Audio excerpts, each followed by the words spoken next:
Watch Voice of the Global South with me, Akshay Dongre, only on DD India. Live from New Delhi, you're watching DD India. News are India's voice to the world. I'm Ramesh Ramachandran. Coming up in the next hour. India's External Affairs Ministry says New Delhi and Maldives are seeking a mutually workable solution to ensure continued operation of Indian aviation platforms providing humanitarian services. An Indian Navy warship rescues a merchant vessel hit by a drone in the Gulf of Aden. INS Visakhapatnam, which was deployed for anti-piracy operations, responded to a distress call. Israel's president tells World Economic Forum at Davos that normalizing the country's ties with Saudi Arabia holds the key to ending the Hamas conflict. And envoys from the US, Japan and South Korea meet amid North Korea's nuclear threat as Pyongyang ramps up its ties with Moscow.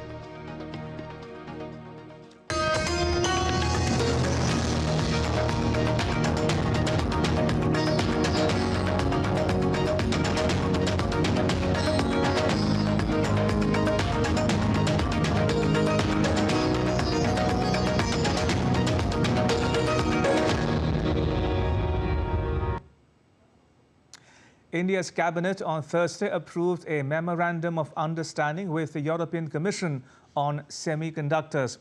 The MOU aims to boost cooperation in research, innovation and advancement of technologies. The cooperation also extends to partnerships and exchange of information. The MOU seeks to promote mutually beneficial semiconductor-related business opportunities and partnerships between India and the EU. The Union Cabinet, chaired by Prime Minister Narendra Modi, was apprised of a memorandum of understanding signed on 21st November 2023 between the Government of India and European Commission on working arrangements on semiconductors ecosystems, its supply chain and innovation under the framework of EU-India Trade and Technology Council. The MOU intends to strengthen cooperation between India and the European Union on semiconductors and digital technologies. It also aims at G2G and B2B cooperation to boost the resilience of the semiconductor supply chains. Working arrangements on semiconductors ecosystems, the MOU shall come into effect from the date of signature and may continue until both sides confirm that the objectives of this instrument have been achieved or until one side discontinues its participation in this instrument. Both G2G and B2B bilateral cooperation to boost the resilience of the semiconductor supply chains and leverage complementary strengths to promote collaboration in the field of semiconductors. The Ministry of Electronics and Information Technology of India is mandated to promote international cooperation in the emerging and frontier areas of electronics and information technology under bilateral and regional frameworks.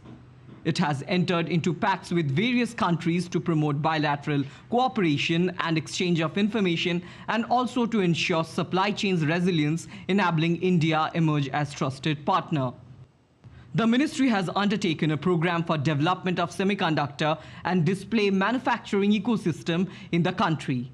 The program seeks to extend fiscal support for companies venturing into this space. The ministry has also set up India Semiconductor Mission under the Digital India Corporation to drive the country's strategies for development of the industry. Recently, the Indian government signed a deal with Argentina to explore and mine lithium. Lithium is a light silver metal, which is a key requirement for lithium-ion battery. The lithium-ion battery goes into electric vehicles, mobile phones, and much else.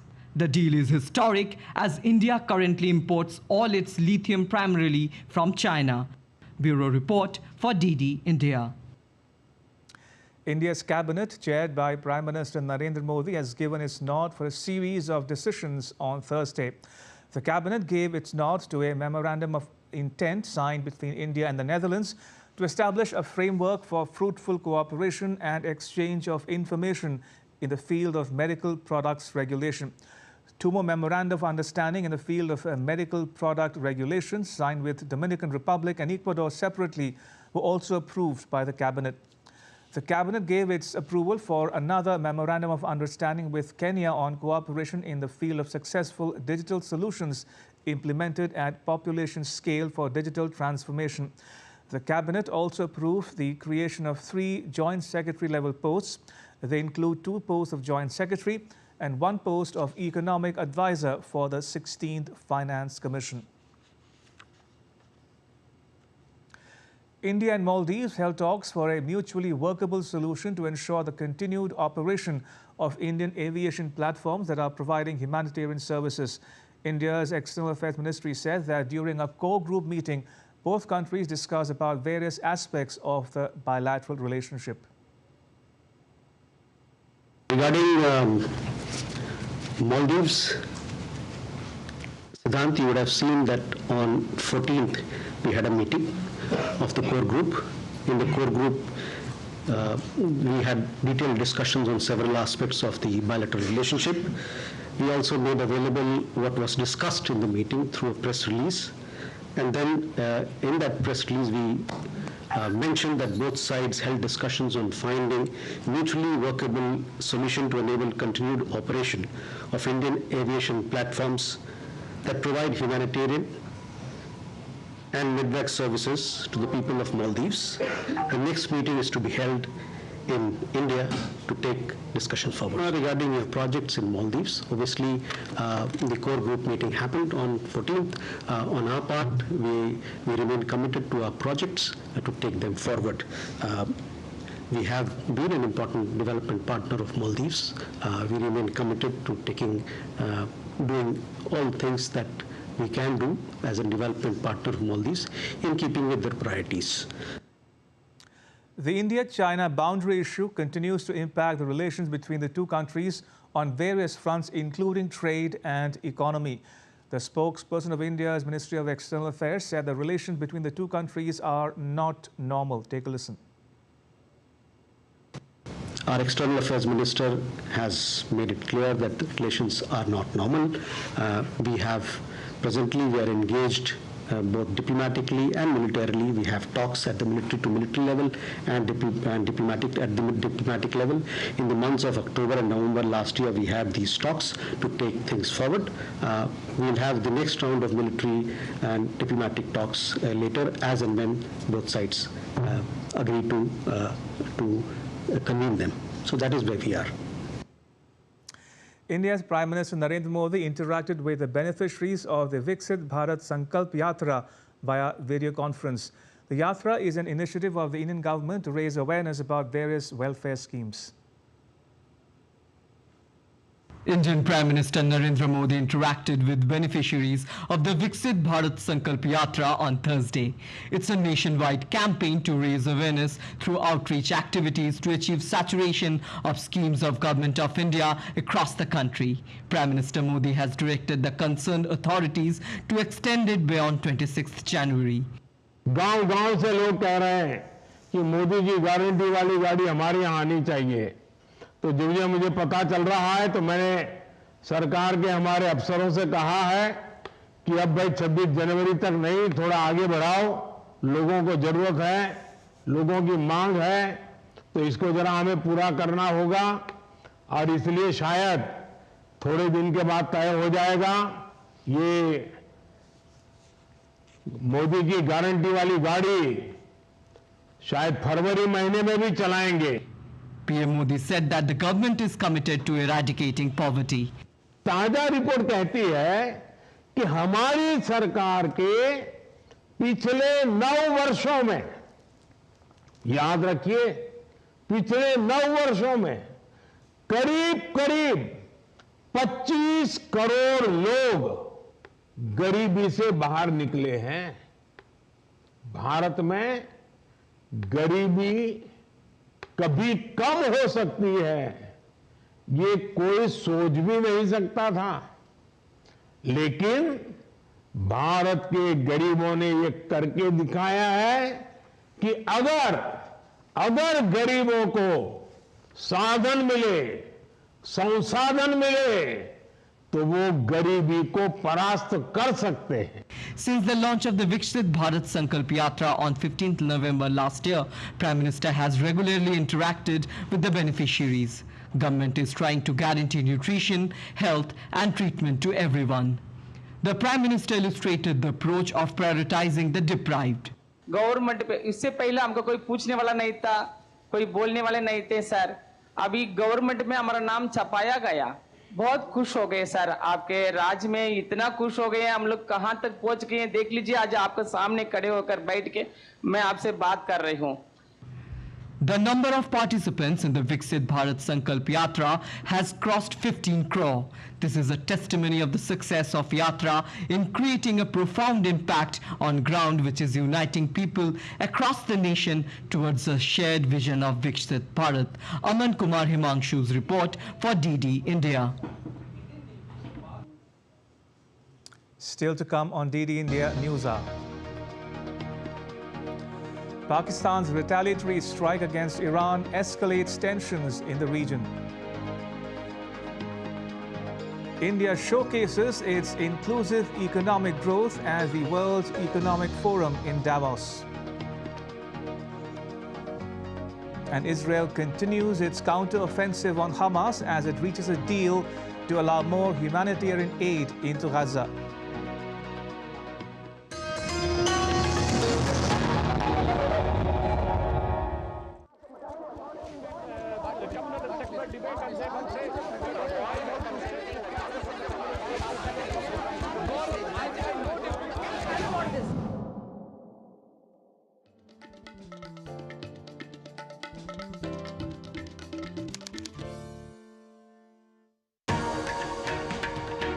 At this very special presentation of DD India, we take a deep dive into the history of Ram Temple movement.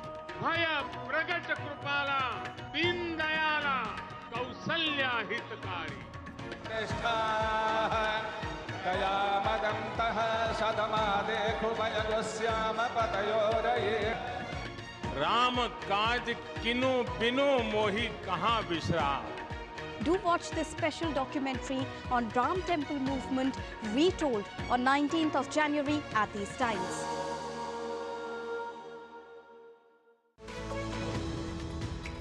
We just don't bring you the news as it unfolds. We get to the heart of the matter. We don't just present facts, we demystify complex social, political and economic events. We break stories that shape the world's present and future because you deserve the truth. I am Tanvi Taneja from New Delhi. I'm Ollie Barrett from London. I'm Nick Harper from Washington, DC. Join us on DD India Global Monday to Friday at these times.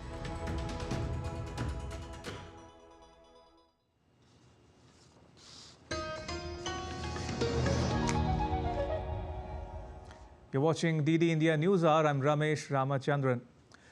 Diplomatic ties between Iran and Pakistan soured on Thursday. Pakistan recalled its ambassador from Iran, and Iran's ambassador to Pakistan currently visiting Iran will not be allowed to return. Pakistan also carried out a series of military strikes in Iran's southeastern province of Sistan-Balochistan. Pakistan's strikes came after Iran said on Tuesday that it targeted two bases of the Jaish al-Adl militant group inside Pakistan. Fuzail Ahmed reports from New Delhi. Tuesday's strike on Pakistan's southwestern Balochistan province by Iran triggered a reaction from Pakistan on Thursday. Pakistan's army said it has carried out precision strikes in Iran using killer drones, rockets, loitering munitions and standoff weapons in Iran's southeastern province of Sistan-Balochistan to target alleged terrorists. Eyewitness video taken in a village in Iran near Saravan showed villagers standing in rubble surrounded by severely damaged buildings following the strikes. Iran condemned the attack, which it said killed 3 women, 4 children and 2 men. Pakistan's strike came after Iran said on Tuesday it targeted 2 bases of militant group Jaish al-Adl, which has been carrying out attacks on Iranian security forces in the border area of the 2 neighbors. کشور همسایه دوست و برادر ما پاکستان. Pakistan is our neighborly country, our friend and our brother. It was not the target of Iran's drones and missiles. The so-called group Jaish al-Adl, which is an Iranian terrorist group, has taken refuge in Pakistani territory, and we have discussed this topic many times with high-ranking military, security and political officials of Pakistan. They have operated within Iran in the previous days. Pakistan said civilians had been hit and 2 children were killed in that attack. The turn of events also saw souring of diplomatic ties between the two countries. Pakistan recalled its ambassador from Iran, and the Iranian ambassador to Pakistan, currently visiting Iran, will not be allowed to come back. We have also informed them that Pakistan has decided to recall its ambassador from Iran, and that the Iranian ambassador to Pakistan, who is currently visiting Iran, may not return for the time being. We have also decided to suspend all high-level visits which were ongoing or were planned between Pakistan and Iran in the coming days. Amidst escalating tensions with Iran, Pakistan's Foreign Ministry spokesperson said on Thursday that the country's caretaker Prime Minister Anwarul-Haq Kakar will cut short his visit to the World Economic Forum in Davos. Fuzail Ahmed's report, DD India. Israel continued its counter-offensive on the Hamas while it reached a deal to allow more humanitarian aid into Gaza. Mike Johnson, the Speaker of the U.S. House of Representatives, organized a vigil for the hostages in Gaza on the steps of the U.S. Legislature building. Russia, meanwhile, has pushed for direct negotiations between Israeli and Palestinian authorities. Israel continued its retaliatory attack against Hamas and claimed to have killed over 30 terrorists in Khan Yunis in the last 24 hours.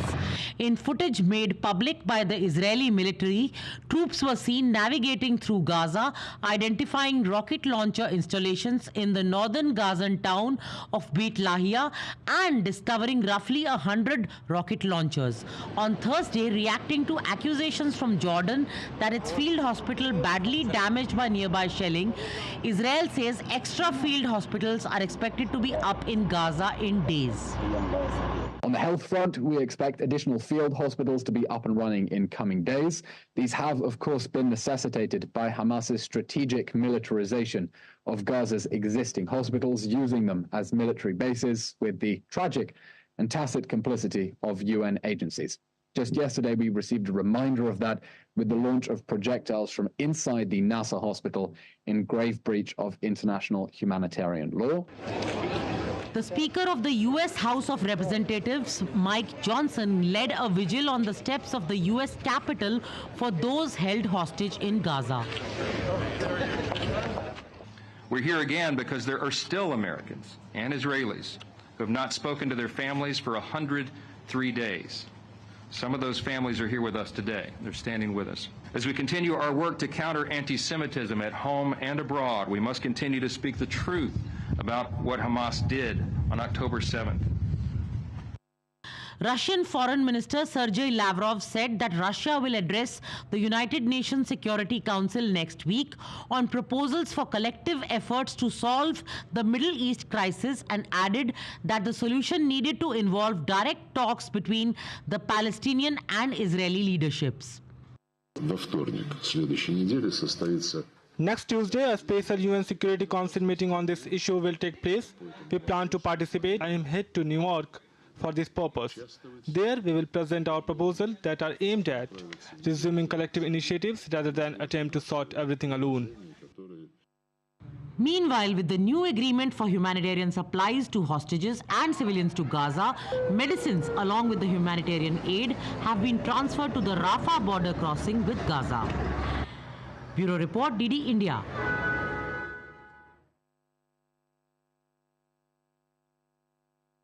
China's Visakhapatnam provided assistance and rescued 22 crew members of the US-owned merchant vessel Genco Picardy on 18th January.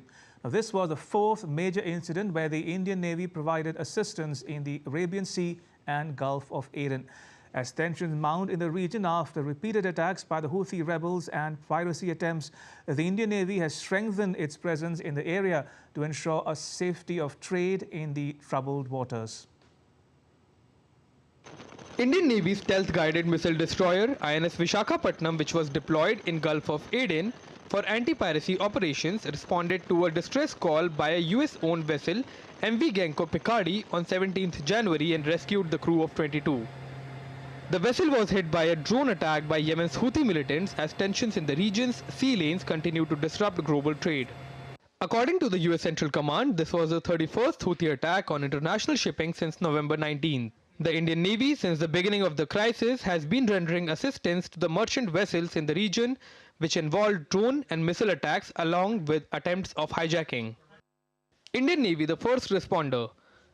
14th December, the first rescue by Indian Navy came after a Malta-flagged vessel, MV Rowan, came under attack by hijackers, following which the Indian Navy deployed patrol aircraft and warships ensuring rescue of an injured personnel. 23rd December, MV Kem Pluto, a Liberian-flagged tanker, came under a drone attack 217 nautical miles from Porbandar. Indian Navy assessed the damage. Following the attack, Navy deployed warships in the region. 5th January, MV Leela, a Liberian-flagged bulk carrier, hijacked in the Arabian Sea by pirates. Indian Navy acts as the first responder. Diverse destroyer INS Chennai deploys P-8I Poseidon long-range patrol aircraft for the rescue operations. The Special Commandos of Indian Navy, Marcos, were also involved in the rescue operations. Indian Defence Minister, after the attacks on the naval vessels, issued a dire warning to the attackers, clearly stating India's zero-tolerance policy.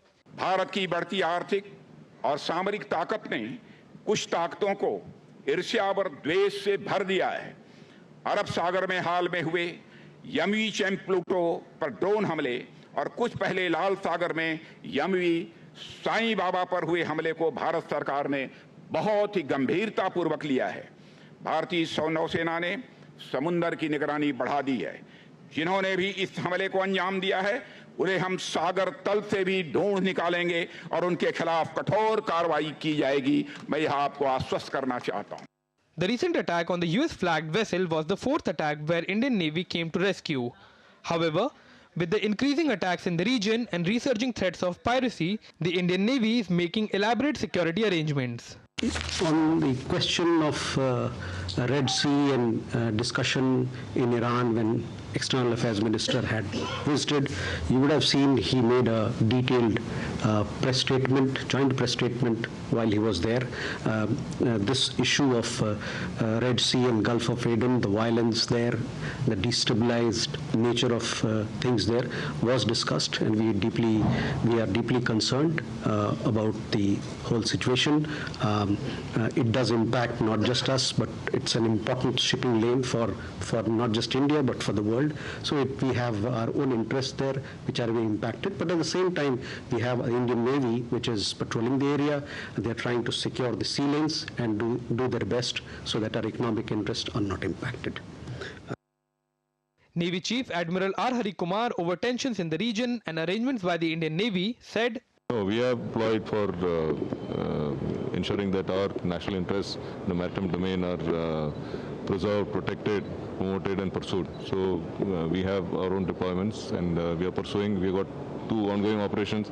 The arrangements by the Indian Navy to ensure security in the region involves Indian Navy enhances surveillance in North Central Arabian Sea and Gulf of Aden. Task groups comprising destroyers and frigates deployed to undertake maritime security operations. 10 to 12 destroyers and frigate deployed as part of the task force at all times. INS Visakhapatnam, INS Chennai, INS Mormugao, INS Kochi among warships deployed. Indian Navy renders assistance to merchant vessels in case of any incident. Aerial surveillance by long-range maritime patrol aircraft.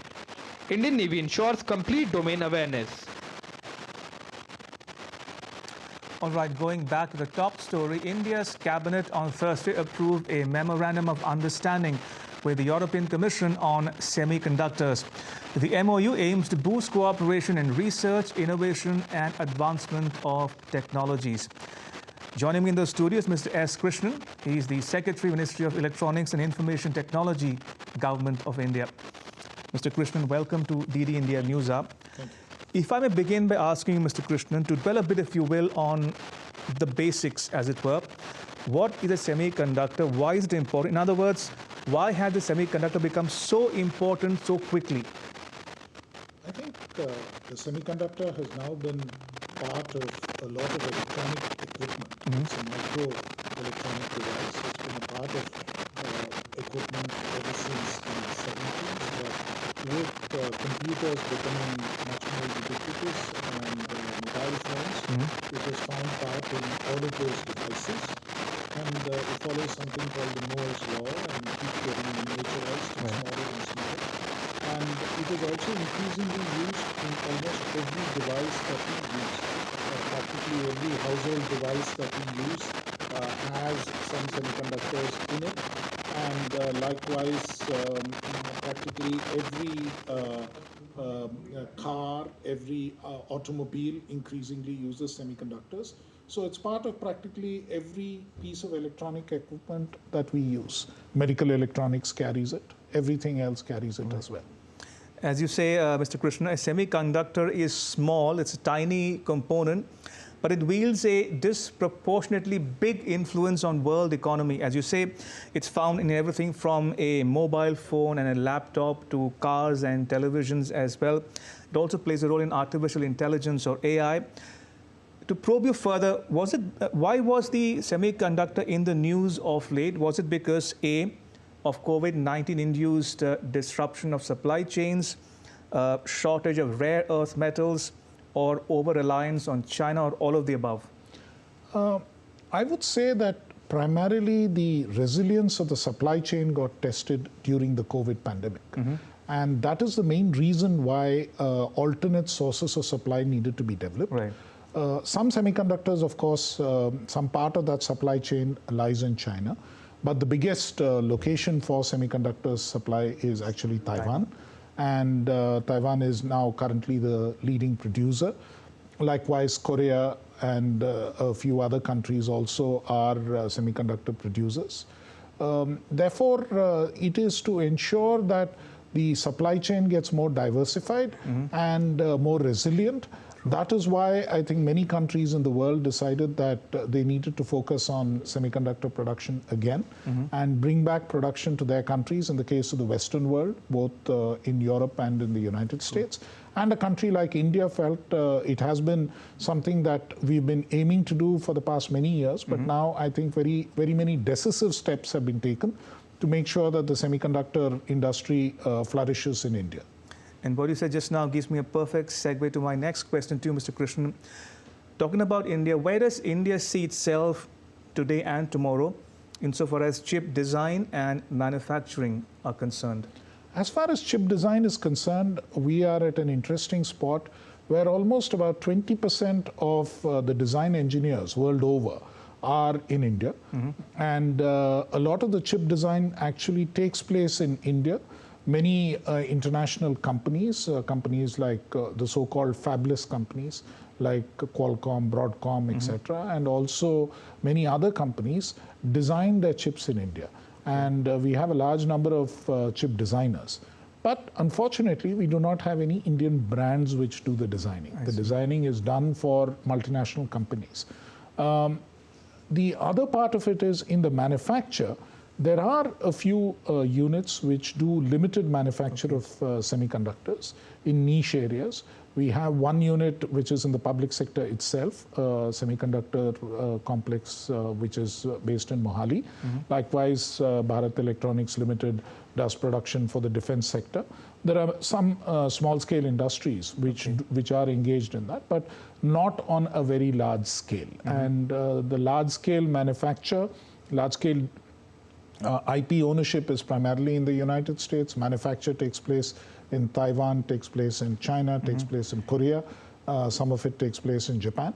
So that is the situation. And where India wants to be is in the semiconductor value chain in terms of manufacture, starting with fabs, which is where the original semiconductor wafers are diced and they are written upon, or there is what is called lithography on that to carry the microcircuits on the semiconductor. and to further packing them, what is called assembly, testing, marking, and packing.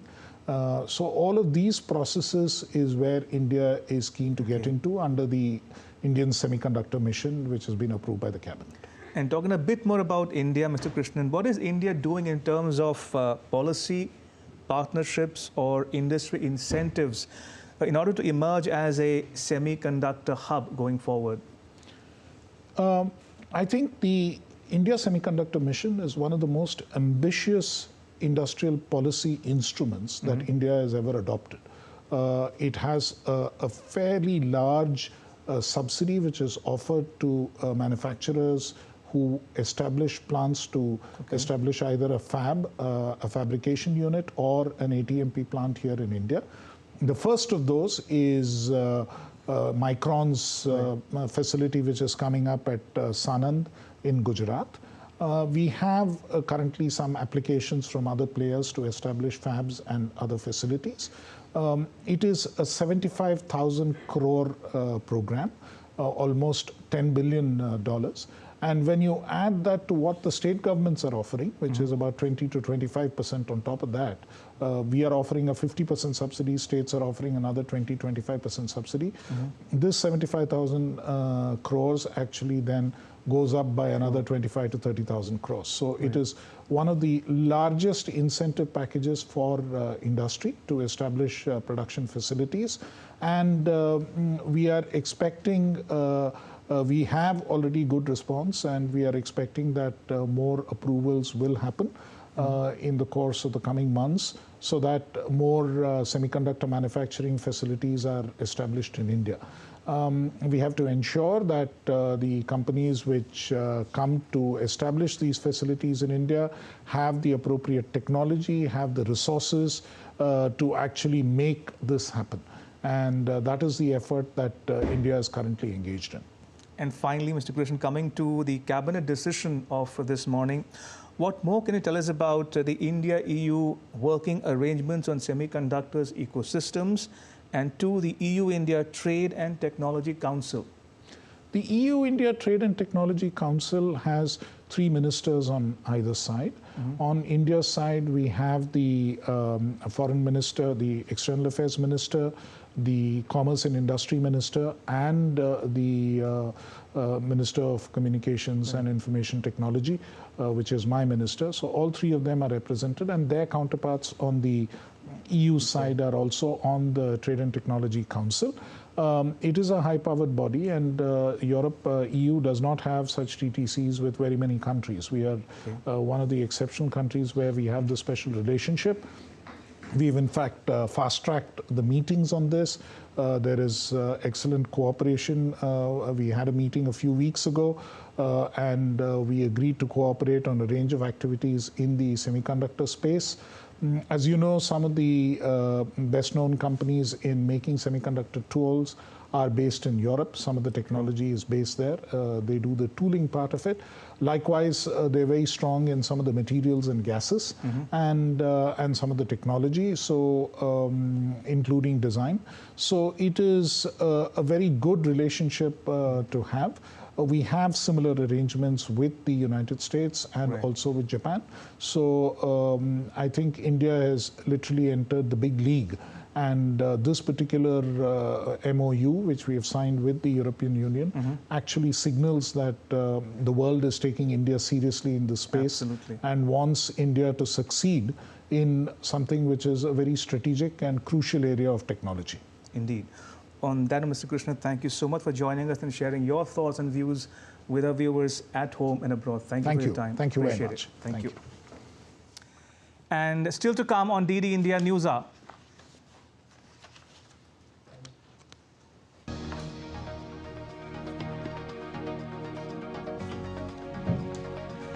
Prime Minister Narendra Modi to inaugurate India's largest housing project on Friday. And the latest on the build-up to the consecration ceremony of Ram Temple at Aodha on 22nd January.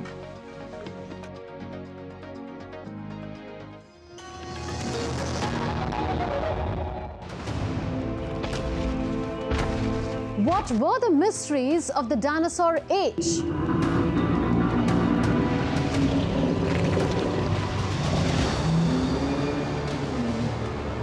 Unlock them with me on Connecting the Dots.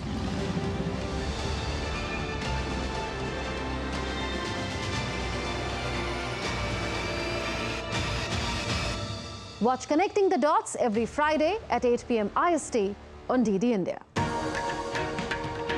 At this very You're watching DD India News Hour. I'm Ramesh Ramachandran.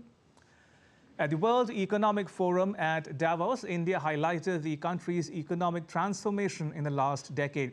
Speaking at a session on Can India Seize Its Moment, Indian ministers asserted that the country has already seized the moment.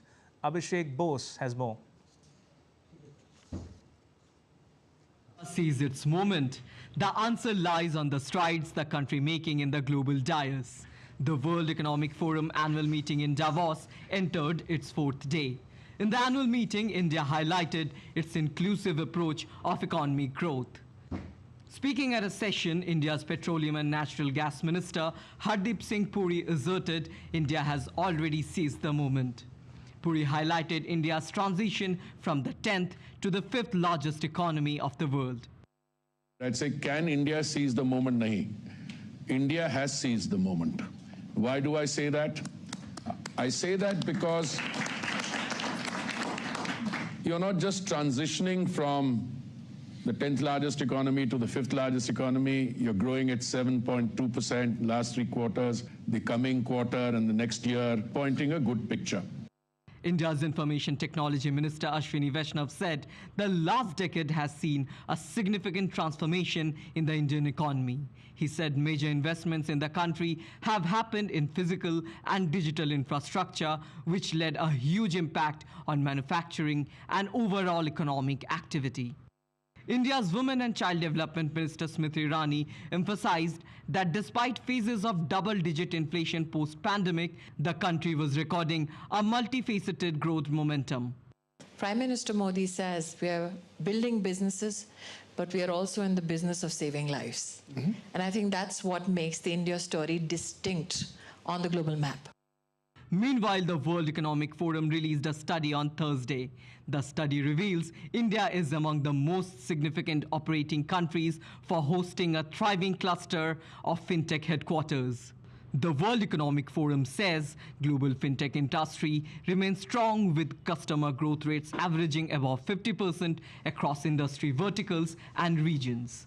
Abhishek Bose for DD India. Let's now take a look at weather conditions around the world. In India, northern states are dealing with fog and bitter cold, causing flight and train delays. Meanwhile, a storm has covered parts of the US with thick snow. Power and transportation are affected.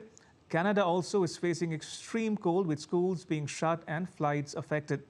In Europe, Paris witnessed snow and Germany is facing icy conditions with flight delays.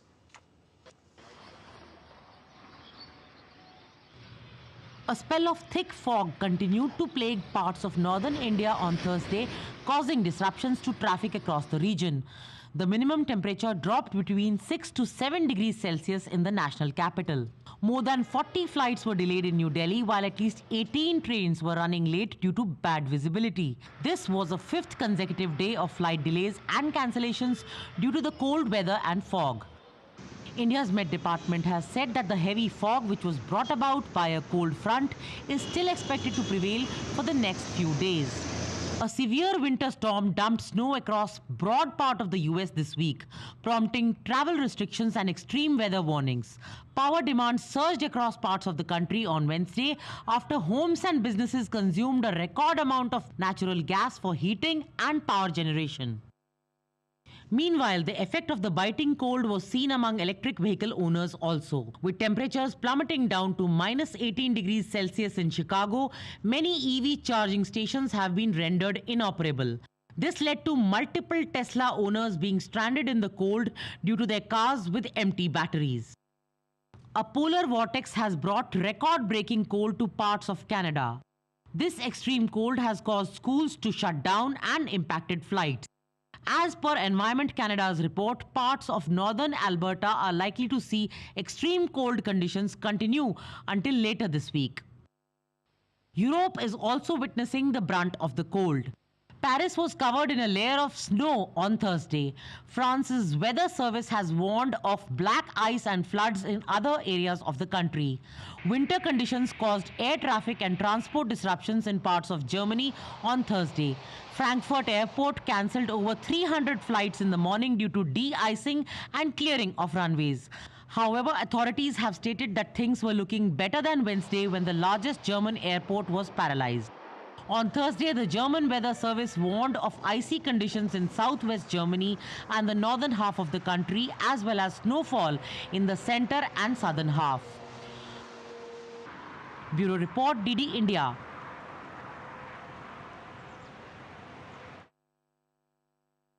More stories making news around the world. The writer who accused Donald Trump of shattering her reputation by denying he assaulted her nearly 3 decades ago is expected on Thursday to finish testifying at a civil trial to determine how much the former U.S. president owes in damages.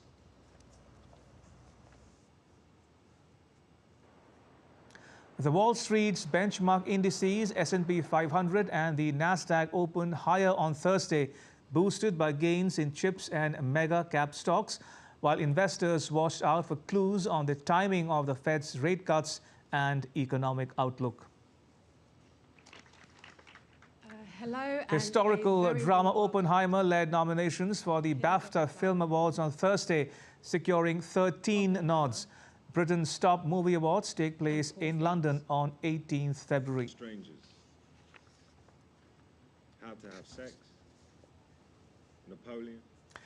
And back home, India's Prime Minister Narendra Modi will visit the states of Maharashtra, Karnataka and Tamil Nadu on 19th January. He will inaugurate and lay the foundation stone of multiple development projects in the city of Solapur in Maharashtra. Nothing is more beautiful than a smile that has struggled through tears. These women are among the 15,000 families of Solapur district in the western state of Maharashtra, who will now be owners of the newly constructed flats under PM Awas Yojana. आज हमारा पूरा सपना करने जा रहे हैं मेरे नगर में देख के ऐसा दिल हमारा खुश हुआ कि पूछने की बात नहीं क्या खुशी से क्या बोलेंगे क्या नहीं ऐसा हमको समझ भी नहीं आ रहा बहुत बहुत शुक्रिया है हमारे को जो आज हमारा सपना पूरा करे आज हमारा एक सपना था कि हम घर खरीदे सके वो ये चारों ने और प्रधानमंत्री योजना से हमारे को मिले sir This housing project in Raynagar is not only the largest in the country but also a success story of double engine ki sarkar in itself. According to Maharashtra Housing and Area Development Authority, that's MADA, this greenfield project is a grand success under the scheme. पंतप्रधान आवास योजना के अंतर्गत में रेनगर सोलापुर कुंभारी गांव में इस प्रकल्प की भूमि पूजन जो है वो माननीय पंतप्रधान जो हमारे हैं श्री नरेंद्र मोदी जी इनके शुभ हस्ते 2019 में किया गया था। उसके बाद पूरा प्रक्रिया करने के बाद में ये चूंकि पब्लिक प्राइवेट पार्टनरशिप में है तो उसका पूरा प्रस्ताव करने के बाद में CSMC का अप्रूवल लेने के बाद यहाँ पे टोटल 833 बिल्डिंग G+2 बनाने का प्रस्तावित था जिसमें टोटल 30,000 घरें बनने वाले थे और अभी पहला टप्पा में 15,024 घर ये तैयार हो चुकी है 411 बिल्डिंग तैयारी हो चुकी है और इसका लोकार्पण जो है वो 19 तारीख को हमारे देश के माननीय पंतप्रधान श्री नरेंद्र मोदी जी इनके शुभ हस्ते हमारे राज्य के माननीय मुख्यमंत्री और दोनों ही उप मुख्यमंत्री इनके उपस्थिति में होने वाली है। The Indian Prime Minister will also meet beneficiaries of PM Swanidhi Yojana and will lay foundation stone for water and sewage system project for 7 municipal corporations under Amrit Yojana. According to last national census in 2011, Solapur has a population of 9,50,000, 80% of whom live in slum areas. The way Prime Minister Awas Yojana has aggressively been implemented in all over the country, it seems that the new census will bring a clear picture of new India. With my colleague Rohan Gavli, this is Yogesh Kumar Seetal from Maharashtra for DD India. Prime Minister Modi has condoled the loss of lives due to a boat capsizing at the Harni Lake in Gujarat's Vadodara. He also announced an ex gratia of 2 lakh rupees from PMNRF would be given to the next of kin of each of the deceased. The Prime Minister's office posted on X, and I quote, "Distressed by the loss of lives due to a boat capsizing at the Harni Lake in Vadodara, My thoughts are with the bereaved families in this hour of grief. May the injured recover soon. The local administration is providing all possible assistance to those affected. An ex gratia of rupees 2 lakh from the PMNRF will be given to the next of kin of each deceased. The injured will be given rupees 50,000. Prime Minister. India's Vice President Jagdeep Dhankar distributed the Scope Awards at Vigyan Bhavan in the capital New Delhi on Thursday. The objective of the Scope Awards is to recognize and honor the exemplary performance and sustained contribution of public sector enterprises in contributing to the social and economic progress of the country. On this occasion, the Vice President said that it's wrong to consider public enterprises as a burden. In reality, these are beneficial and also go beyond the balance sheet. Their job, he says, is to do social upliftment. 30 students from the northeastern Indian state of Arunachal Pradesh met India's Vice President Jagdeep Dhankar at his residence in New Delhi on Thursday. The students reached Delhi under the National Unity Yatra of the Indian Army. These students have come to Delhi from Mechuka in Arunachal Pradesh, located on the India-China boundary. And now we get you all the buzz being generated in the build-up to the consecration of Ram Temple at the Indian temple town of Ayodhya on 22nd of January.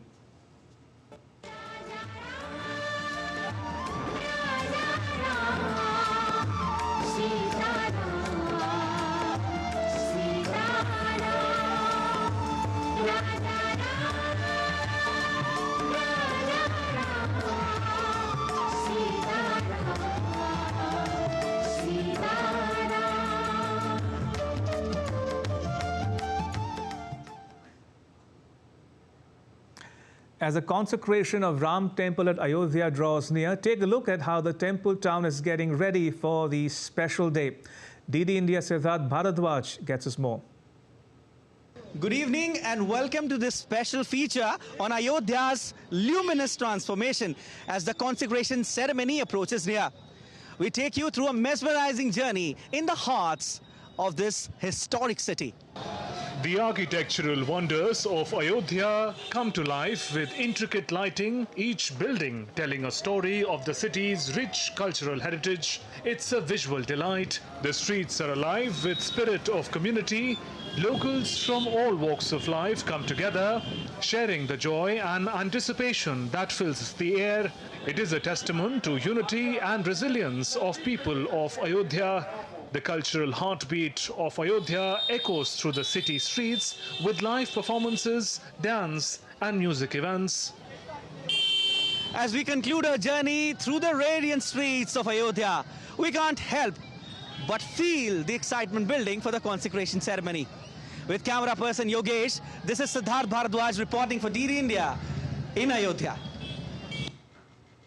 As the 22nd January consecration ceremony draws near, preparations for the grand ceremony at Ayodhya's Ram Temple are in full swing. This grandeur signifies the unparalleled workmanship that the temple will showcase.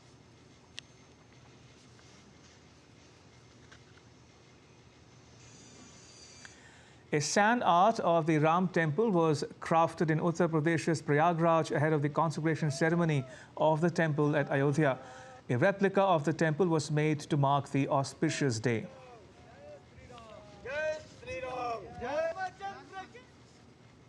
And now take a look at some other stories making news in India.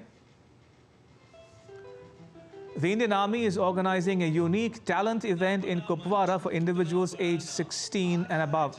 The three-phase event involves registration, submission of a 3-minute video, and on-ground auditions in Kupwara for selected participants. India's Minister of Civil Aviation, Jyotiraditya Scindia, inaugurated Wings India 2024 event in the Indian city of Hyderabad, which aimed to set up modernized heliports in every district of the country. Minister Scindia also inaugurated GMR School of Aviation in collaboration with Airbus today. Later in the evening, Minister Jyotiraditya M. Scindia also presented Wings India Awards 2024 at a function held in a city hotel on Thursday. Prime Minister Modi aims for development of all, regardless of social status, caste, religion, affiliation or politics, underscored Indian Member of Parliament Prasar Bharati while speaking at a public meeting held at Kozhikode in India's Kerala state as part of the Vixit Bharat Sankalp Yatra. And still to come on DD India News Hour. The 6th edition of Khelo India Youth Games to kick off in Chennai on Friday. And the Indian duo of Satvik and Chirag continues its winning streak at the India Open Super 750 Series. HS Pranoy crushes budding shuttler Priyanshu Rajawat.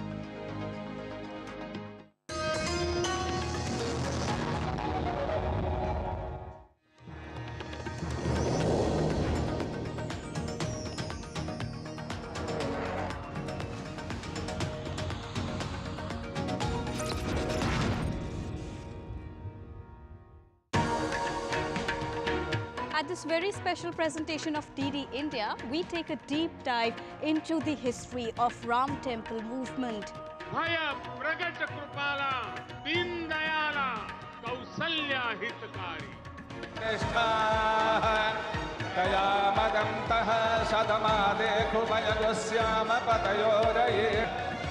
Ram काज किनु बिनु मोहि कहाँ बिसरा. Do watch this special documentary on Ram Temple movement retold on 19th of January at these times.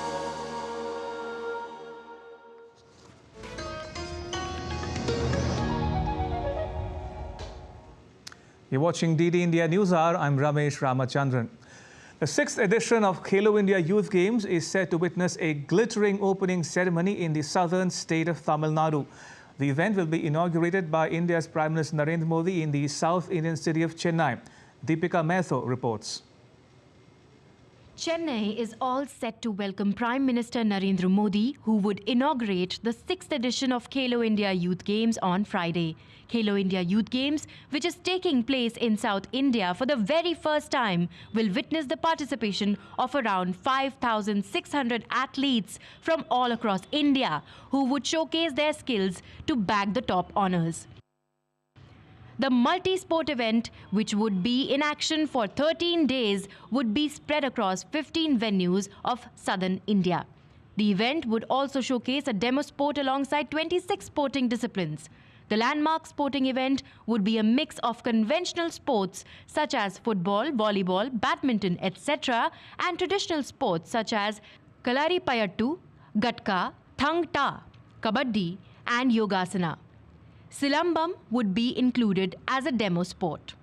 The event also highlights women empowerment as its mascot. Veera Mangai, who was an Indian queen who waged war against British colonial rules, symbolizes spirit of Indian women embodying strength and power.